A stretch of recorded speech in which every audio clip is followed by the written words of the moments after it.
राजस्थान के अंता क्षेत्र में विधानसभा उपचुनाव हारने के बाद आज राजस्थान की सरकार की कैबिनेट ब्रीफिंग थी।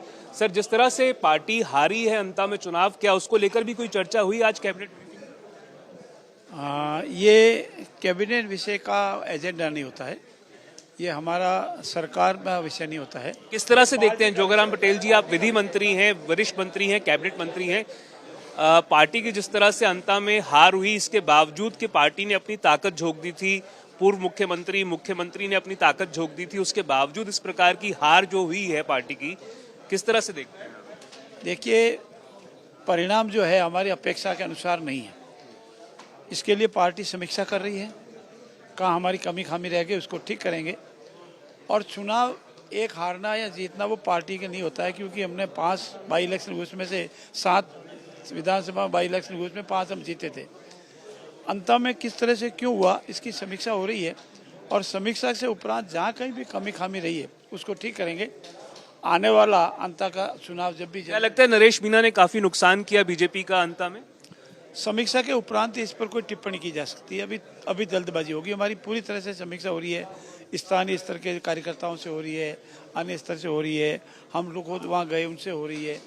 जो हमारे रिजल्ट आए उस रिजल्ट की समीक्षा की जाए, उसके उपरांत जो भी होगा। एक बयान आया है पार्टी प्रभारी राधा मोहन दास अग्रवाल जी का, जिसमें उन्होंने कहा है कि हमने कांग्रेस को जीतने दिया अंता में ताकि वो जिंदा रहें। उन्होंने ये भी कहा कि अंता में अगर पार्टी चाहती तो दुरुपयोग करके तंत्र का जीत सकती थी। तो ये क्या एक बताता नहीं है या कहता नहीं है कि निर्वाचन आयोग की अथॉरिटी को वो एक तरह से दबाने की कोशिश कर रहे हैं? वो हमारे वरिष्ठ हैं, हमारे प्रभारी है, उसके बयान पर मैं कोई टिप्पणी नहीं करूंगा। भाजपा, सर आप विधि मंत्री हैं, आप किस तरह से देखते हैं इस बयान? भाजपा कार्यकर्ता बेस्ड पार्टी है, कैडर बेस्ड पार्टी है, विकास के नाम पर चुनाव लड़ती है। हम विकास का एजेंडा लेके जाते हैं।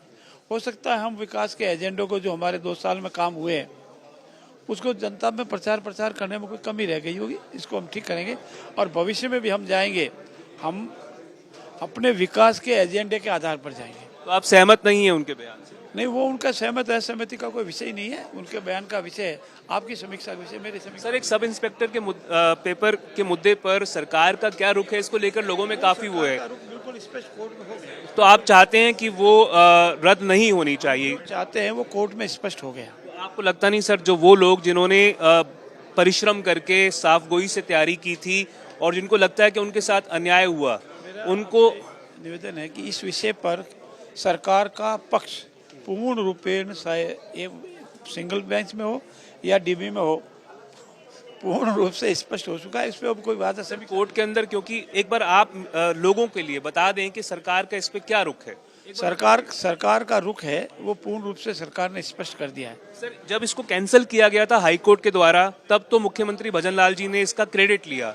और कोर्ट में ये कहा गया कि सरकार इस पक्ष में है कि इसको रद्द ना किया जाए। आपको लगता नहीं कि सर इसमें विरोधाभास है दोनों? नहीं, ऐसा कुछ भी नहीं है। जो सरकार का पक्ष है वो कोर्ट में स्पष्ट किया जा चुका है और वो आपकी मार्फत हर जन को पता है। सर, आम जनता के लिए एक बार बता दीजिए क्या रुख है? आम जनता को बात मीडिया के, प्रिंट मीडिया सबके मार्फत पता लग चुका है। धन्यवाद। तो ये थे जोगाराम पटेल, विधि मंत्री, सरकार के कानून मंत्री। जिस तरह से राधा मोहन दास अग्रवाल का अंता के उपचुनाव को लेकर बयान सामने आया है, उसके बाद उस बयान से कन्नी काट रहे हैं। और वहीं दूसरी तरफ एसआई भर्ती प्रक्रिया के मुद्दे पर सरकार का क्या रुख है, वो तक बोलने के लिए कैमरे के सामने तैयार नहीं है। कैमरा पर्सन निखिल शर्मा के साथ देवंकुर वधावन, जयपुर आज तक।